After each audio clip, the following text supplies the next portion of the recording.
Okay. नमस्कार.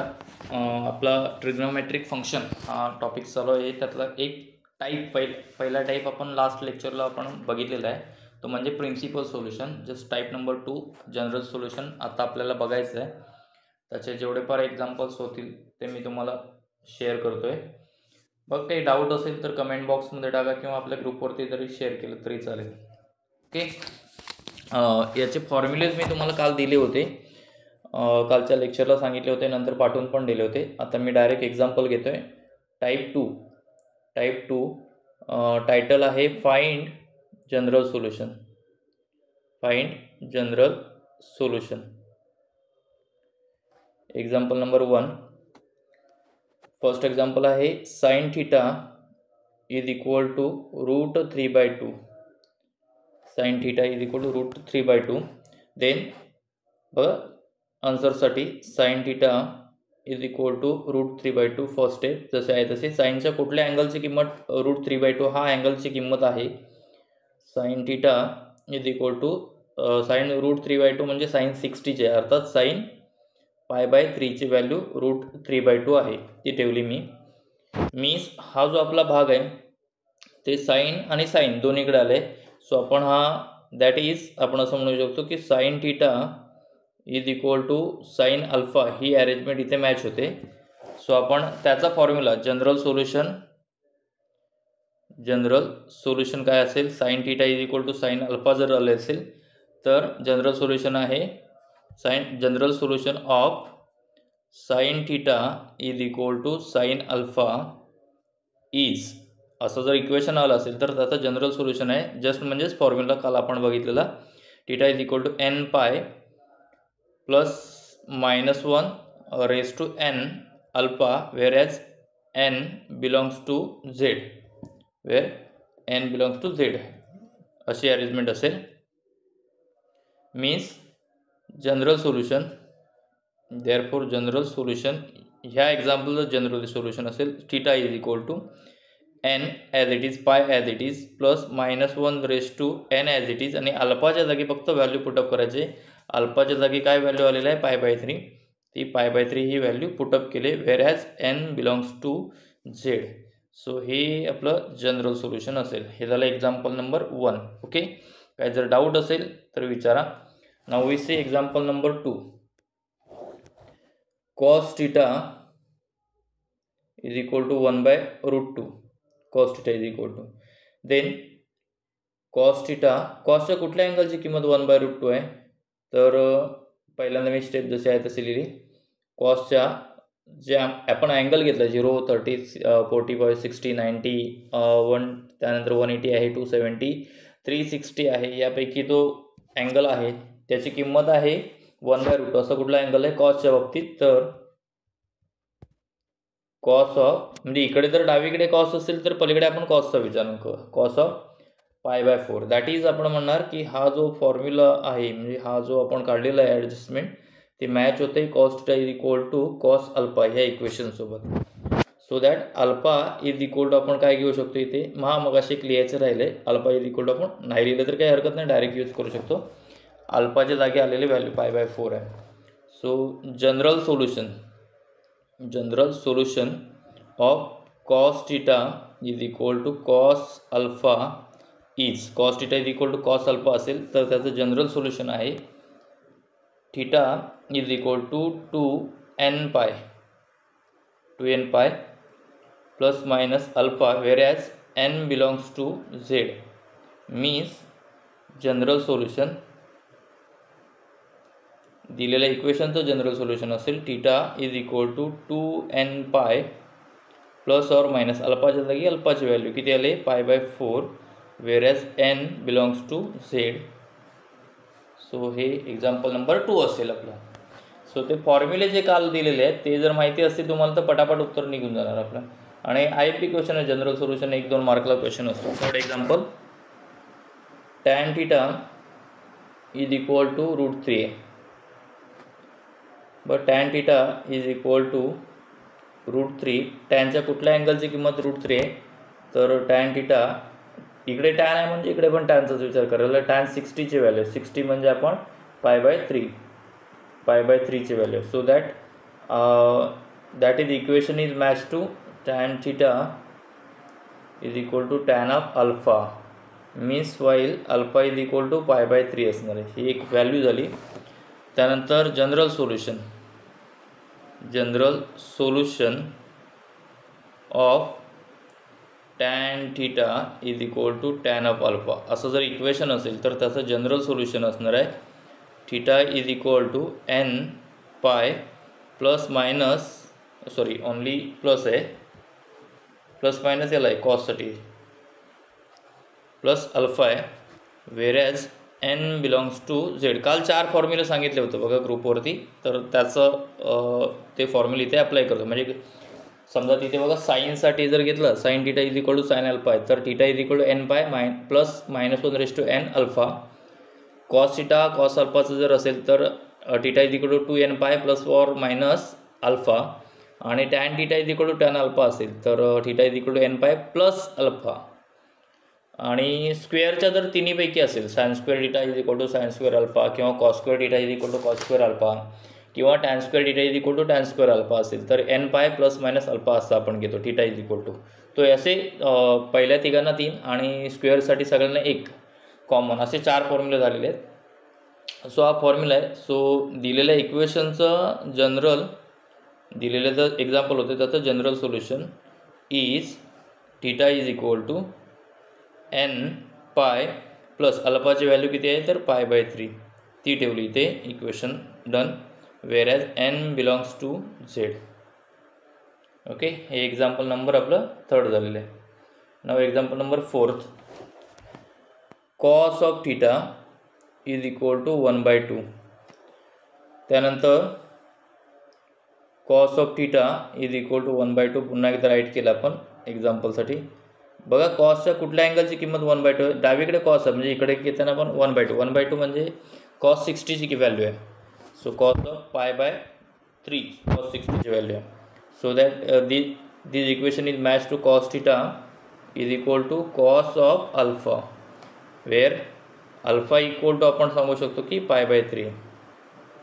त्यानंतर आपण असं म्हणू शकतो की general solution of cos of theta is equal to cos of alpha. याचं जनरल सोल्युशन काय असणार आहे, जस्ट मिनिट, याचं जनरल सोल्युशन असणार आहे cos theta is equal to cos alpha is theta is equal to कॉससाठी असणार आहे theta is equal to 2n pi plus और minus alpha, whereas n belongs to z. हे जनरल सोल्युशन आहे. Therefore दिलेल्या एक्झाम्पलचं जनरल सोल्युशन दिलेल्या एक्झाम्पलसाठी is theta is equal to 2n pi plus और मायनस अल्फाची व्हॅल्यू आहे pi/3, whereas n belongs to z. हे झालं general solution. Okay, done. 4th example इथपर्यंत असेल. नाव एक्झाम्पल नंबर 5,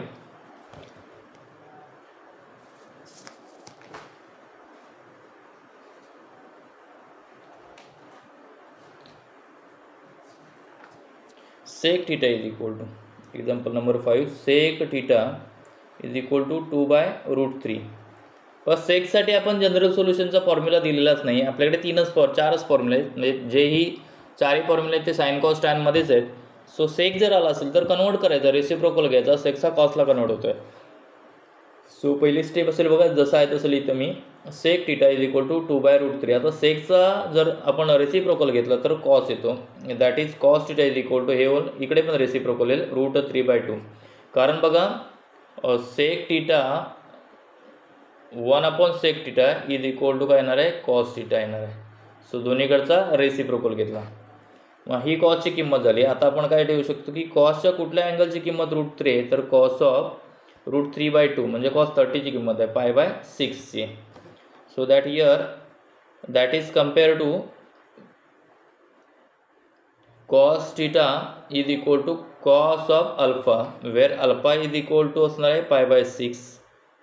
एक व्हॅल्यू झाली. आणि जनरल सोल्युशन जर इक्वेशन दोन्ही कॉसचं असेल तर general solution of cos theta is equal to cos alpha is theta is equal to 2πn plus और मायनस अल्फा असं आपण जनरल सोल्युशन येतो.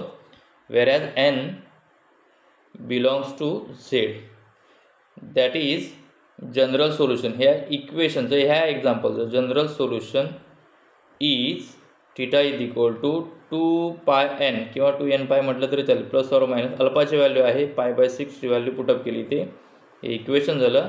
whereas n belongs to z. हे एक्झाम्पल नंबर 5 झालं. Okay, now example number 6. cot of theta is equal to √3. कॉटची तर आपल्याकडे आता same formula लिहिले त्यात कॉटची नव्हती, जसं की लास्ट एक्झाम्पल आपण कन्वर्ट केले.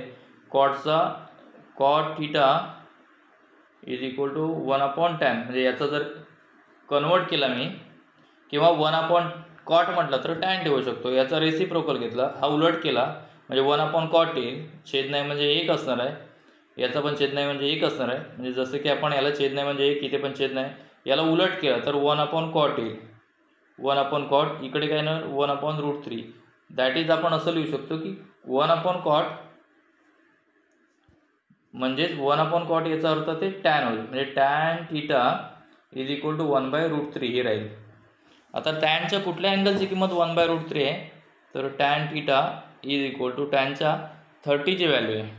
30 म्हणजे π/6, सो tan ऑफ π/6 असेल. So that here this equation is matched with tan theta is equal to tan of alpha, where alpha is equal to अल्फाच्या जागी आलेली व्हॅल्यू किती आहे तर π/6 आहे. ही एक व्हॅल्यू झाली जनरल सोल्युशन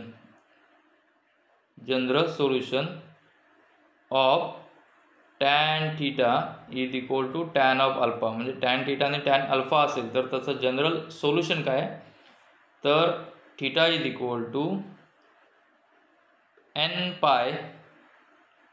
त्यानंतर plus alpha, n π plus alpha, whereas n belongs to z. That is दिलेल्या एक्झाम्पलचं जनरल सोल्युशन असणार आहे theta is equal to n π plus अल्फाची व्हॅल्यू आहे π/6, whereas n belongs to z. z means rational number आहे तो. Okay, या टाईपमध्ये हे इक्वेशन असेल. त्यानंतर एक्झाम्पल नंबर 7.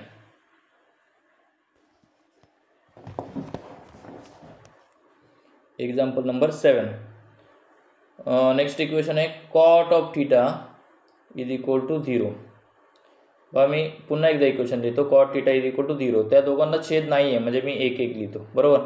दोघांचा रेसिप्रोकल इन्व्हर्स घेतल्यावरती 1/cot होईल. इकडे 1/cot theta is equal to 1/0 येईल, दोन्ही उलट केलं तर. मीन्स आपण 1/cot थीटा 1/cot म्हणजे आपण हे घेऊ शकतो 1/cot याचा अर्थ टॅन घेऊ शकतो. आणि छेदाला जर 0 आला तर उत्तर आपलं काय येतं तर इन्फिनिटी येईल. ओके, इन्फिनिटी उत्तर येईल. इन्फिनिटी छेदाला 0 आला तरी बघा टॅनच्या कुठल्या अँगलची किंमत इन्फिनिटी आहे तर tan theta is equal to tan of 90 π/2. त्याची π/90ची व्हॅल्यू इन्फिनिटी आहे. सो दॅट इज आपला जो फॉर्म्युला आहे तो आपला मॅच होईल. tan theta is equal to tan of alpha, whereas alpha is equal to π/2. मग अशी लिहिलं जसं की general solution of tan theta is equal to tan alpha is theta is equal to n π plus alpha, whereas n belongs to z. हे general solution आहे. Therefore general solution पुन्हा एकदा लिहितो मी, तो फॉर्म्युला लिहिला. General solution of given equation theta is equal to n π plus π/2, whereas n belongs to z. हे झालं general solution. Example number 7. Okay, त्यानंतर एक्झाम्पल नंबर 8 बघा. आता थोडंसं अपडेट होत जाईल. 4 cos² theta is equal to 1. आन्सरमध्ये मी पुन्हा लिहितो 4 cos² theta is equal to 1. cos² theta is equal to 1 upon काय होईल 4. ओके, मी असं लिहितो इकडे cos² theta is equal to हे 1/4 म्हणजे मी असं लिहू शकतो 1/2चा स्क्वेअर रूट घ्यायचं नाही, स्क्वेअर रूट घेतलं तर प्लस मायनस 2 उत्तर येतात. हे असं लिहायचं 1/2चा स्क्वेअर आहे. मग कॉसच्या कुठल्या अँगलची किंमत 1/2 आहे? कॉसच्या कुठल्या अँगलची किंमत 1/2 आहे? तर कॉस ऑफ 60ची आहे. म्हणजे हा कॉस ऑफ 60 म्हणजे π/3 ब्रॅकेटचा स्क्वेअर. म्हणजेच आपण असं लिहू शकतो की cos square theta is equal to हा स्क्वेअर आहे तो इथे मध्ये ठेवला तरी पण मिनिंग सेमच आहे, कॉस स्क्वेअर π/3. वेरॅज आणि दॅट इज आपण फॉर्म्युला लिहू शकतो की cos square theta is equal to cos square alpha. हा फॉर्म्युला इथे मॅच होईल. सो दॅट अल्फाच्या जागी अल्फाची व्हॅल्यू असेल अल्फा इज इक्वल टू किती असणार आहे तर π/3. त्यानंतर general solution of cos square theta is equal to cos square alpha is, त्याचं जनरल सोल्युशन काय आहे तर theta is equal to n pi plus minus alpha where n belongs to z. That is किंवा general solution given इक्वेशनचं theta is equal to n pi plus और minus अल्फाची value आहे π/3 whereas n belongs to z. हे झालं 8 नंबरचं उदाहरण. Done.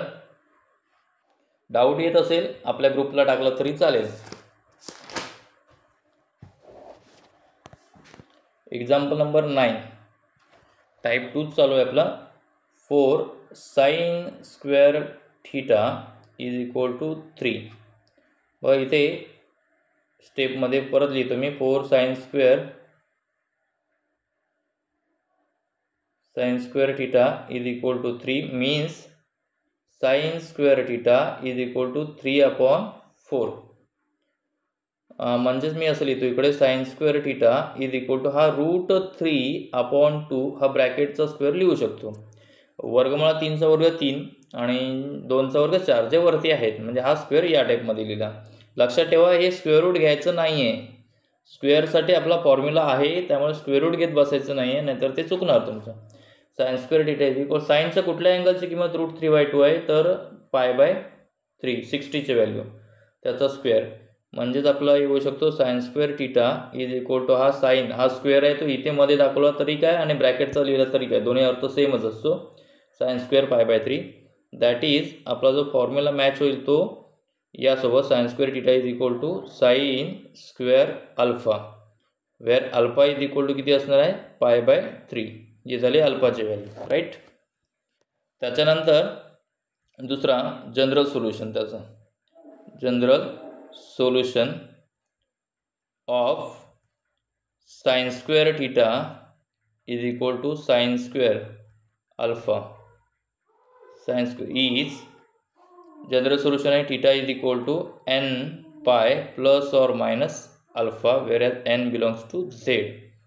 कारण स्क्वेअरसाठी सगळ्यांना सेम फॉर्म्युला आहे उत्तराचं जनरल सोल्युशन त्याचा. मीन्स दिलेल्या इक्वेशनचं जनरल सोल्युशन ऑफ गिवन दिलेल्या इक्वेशनचं तर ते जनरल सोल्युशन आहे theta is equal to n pi plus और मायनस अल्फाची व्हॅल्यू आहे π/3 okay where n belongs to z.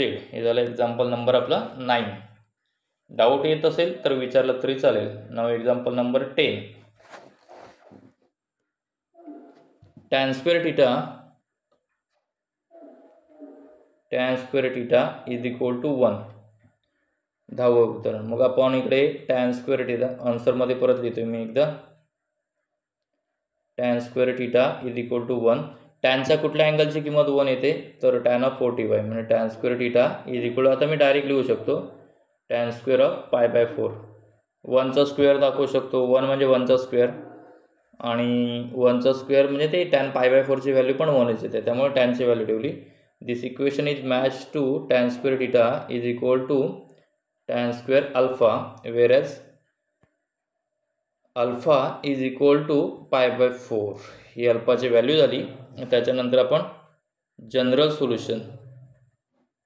Solution of tan square theta is equal to tan square alpha is theta is equal to n pi plus or minus alpha where n belongs to z means दिलेल्या इक्वेशनचं general solution of given equation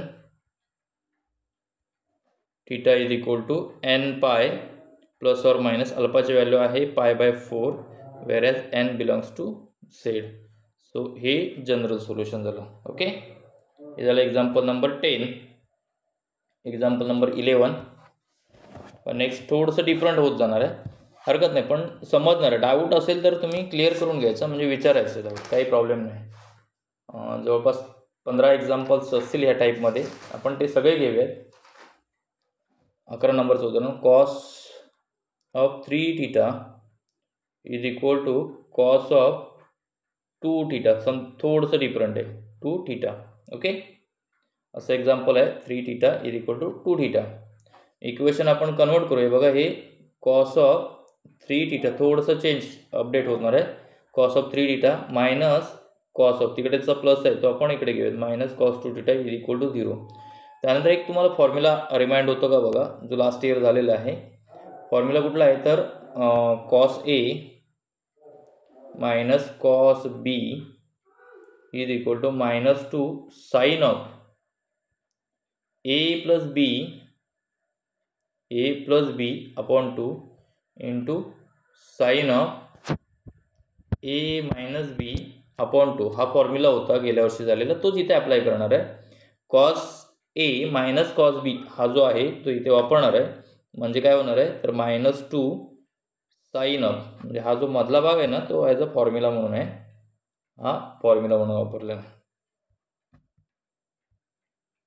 -2 sine of एच्या जागी आला आहे 3 theta plus बीच्या जागी आहे 2 theta upon 2 into sine of, पुन्हा इंटू आहे मध्ये,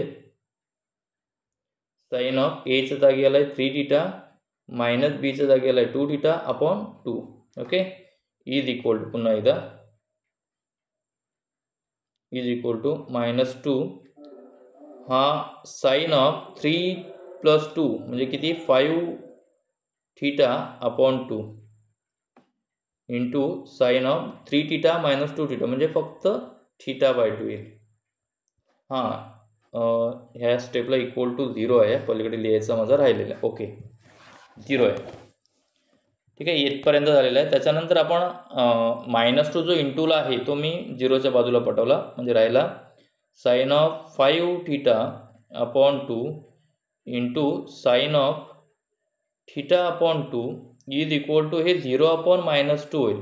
एक स्टेप दाखवले मी, पण बऱ्याच वेळा तुमचं काय होतं, या -2 इथून कुठे गायब होतो हे नेमकं कळत नाही. तो इंटूचा आहे तो डिवाइडला दाखवला, मग हा 0 अपॉन समथिंग उत्तर 0 येणार आहे. तर मी आता पुढे परत लिहिणार नाही, डायरेक्ट 0 लिहिणार आहे. ओके, म्हणजे इज इक्वल टू काय येणार आहे 0. आपलं उत्तर 0 कधी येतं गुणाकाराचं, दोन संख्यांपैकी एखादी संख्या 0 असेल तर उत्तर 0 होते, राईट. मग हे दोघांचं गुणाकार 0 आहे, मीन्स आपण असं लिहू शकतो की sine of 5 theta upon 2 is equal to 0 or sine of theta upon 2 is equal to 0. म्हणजे दोन कंडिशन्स झाले इथून पुढे. सो साईनच्या कुठल्या अँगलची किंमत असणार आहे इथून पुढे, म्हणजे ह्या आपण लिहिला की साइन ऑफ हा इकडे 5 θ/2 दिला, तर साईनचं 0 कुठली किंमत असते तर साइन 0ला साइन ऑफ 0. ओके, म्हणजे व्हॅल्यू अल्फाच्या जागी हा मॅच कशाला होतो तर sine of theta is equal to sine of alpha याच्यासोबत मॅच होईल. सेम इकडे पण तसंच असेल. साइन ऑफ हा θ/2 तसाच ठेवला इज इक्वल टू साइन 0 असेल. साईनच्या कुठल्या अँगलची किंमत 0 आहे तर 0, म्हणजेच हा सुद्धा फॉर्म्युला मॅच होईल. Sine of theta is equal to sine of alpha, याच्याशी दोन्ही मॅच होतात. हा जो लास्टवाला पार्ट आहे तो मी घेणार आहे पुढे, हा जो शेवटचा पार्ट आहे ना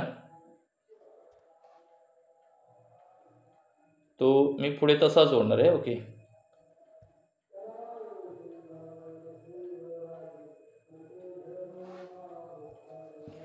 नेक्स्ट बघा इथे दोन्हीसाठी हा sine theta is equal to sine alpha घेतला होता फॉर्म्युला, आणि त्याच्या आधीच स्टेप आली होती आपली, याचा थीटाचे इथे 5 थीटा आले. बघा, अगोदरच्या एक्झामला फक्त थीटा नाही आहे, मी दोन्ही स्टेप आहे ती परत करतो मी,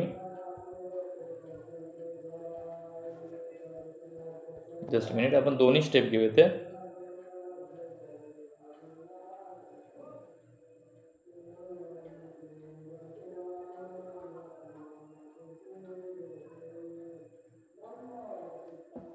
बघ इथे दोन्ही 5 थीटा म्हणजे आपलं जनरल सोल्युशन काय आहे, जनरल सोल्युशन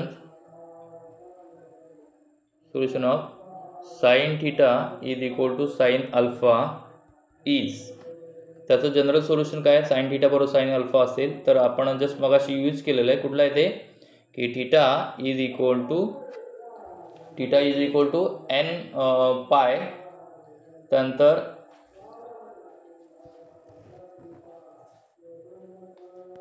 एन पाय त्यानंतर plus -1 n alpha where n belongs to Z.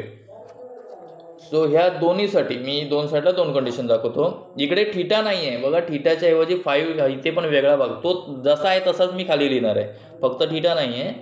तर हे 5 थीटा बाय 2 आहे, साइन थीटा नाही आहे. सिंगल साइन थीटा असेल तर मी थीटा देतो फक्त, आपण इक्वेशनला लिहिलं आहे आतापर्यंत. आता 5 थीटा बाय 2 आहे तर तो लिहावा लागणार आहे आपल्याला. So 5 theta by 2 is equal to n pi plus -1 आणि अल्फाची व्हॅल्यू काय आलेली आहे, अल्फाची व्हॅल्यू पहिल्यासाठी पण 0 आहे, दुसऱ्यासाठी पण 0च आहे. सो इथे काय लिहिलं आपण 0 लिहिलं, कारण बघा साइन ही अल्फाची व्हॅल्यू आहे, इथे पण अल्फाची व्हॅल्यू, दोन्हीसाठी 0 आहे. सो हा पूर्ण भाग 0च होईल. मग राहिला 5 theta by 2 is equal to n pi, means आपण थीटा इज इक्वल टू लिहायचं झालं तर डिवाइडचा 2 इंटूला जाईल, 2n पाय आणि इंटूचा 5 आहे तो डिवाइडला जाईल. हा झाला पहिला इक्वेशनचा पार्ट. आणि दुसरा सेम आहे, इकडे थीटा बाय 2 आहे, थीटाच्या ऐवजी theta by 2 is equal to n pi plus -1 into अल्फाची व्हॅल्यू आहे 0. सो हा पूर्ण पार्ट 0 झाला. राहिला theta by 2 is equal to n pi, means theta is equal to लिहायचं झालं तर 2n पाय एवढीच व्हॅल्यू राहते. हा एक दुसरा इक्वेशन आणि दोन्हीसाठी कंबाईन एकत्रित n बिलॉंग्स टू झेड. हे झालं जनरल सोल्युशन त्याचं. फक्त दोन solution, these are general solution.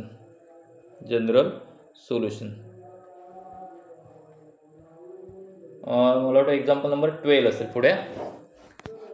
4 sine square theta is equal to 1, त्याच्यानंतर हा sine square theta is equal to 1/4 असेल.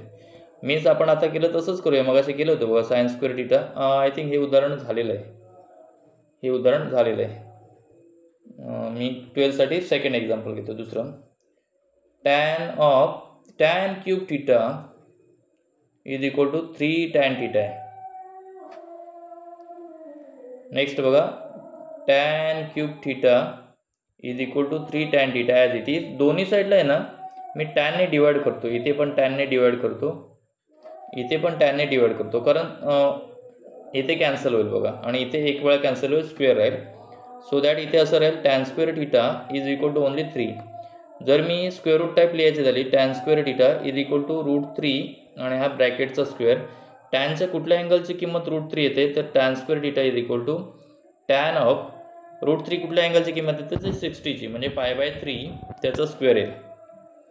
So this equation is match with tan square theta is equal to tan square of alpha, means alpha is equal to π/3. So general solution of tan square theta is equal to tan square alpha is theta is equal to n pi plus minus alpha where n belongs to z. Therefore general solution of given equation is theta is equal to n pi plus or minus alpha ची value आहे π/3 हे झालं answer, whereas n belongs to z. Done. Okay, one more example, एक example आपण घेऊयात आणि बघ next example number 13. 4 cos square theta is equal to 3, means cos square theta is equal to 3/4 येईल. मीन्स आपण जर स्क्वेअर रूट टाईप घेतलं तर हे √3/2 ब्रॅकेटचा स्क्वेअर. कॉसच्या कुठल्या अँगलची किंमत √3/2 येते, तर हा कॉसच्या 30ची व्हॅल्यू येते. So cos square of π/6. This equation is match with, that is आपण असं लिहू शकतो की cos square theta is equal to cos square alpha, means here alpha is equal to π/6. आणि general solution of cos square theta is equal to cos square alpha is same, theta is equal to n pi plus or minus alpha, whereas n belongs to z. That is general solution of given equation is theta is equal to n pi plus or minus alpha ची value आहे π/6, whereas n belongs to z. हे झालं example. Okay, ठीक आहे. Next आहे जे उदाहरणं आहेत, मला वाटतं अजून याच्यामध्ये एक 4-5 उदाहरणं तर येतील, बट लेंथी आहेत. मी त्याच्यासाठी सेपरेट टाईप घेतो आणि त्याच्यामध्ये ही एक्झाम्पल पुढची जे आहेत 4-5 उदाहरणं ती मी ॲड करतो. ठीक आहे. ओके, तर तसे नोट करा. जर काही क्वेरी असेल तर मला सांगा, मी परत एक्सप्लेन करेन तुम्हाला जे काय असेल ते. Okay, thank you.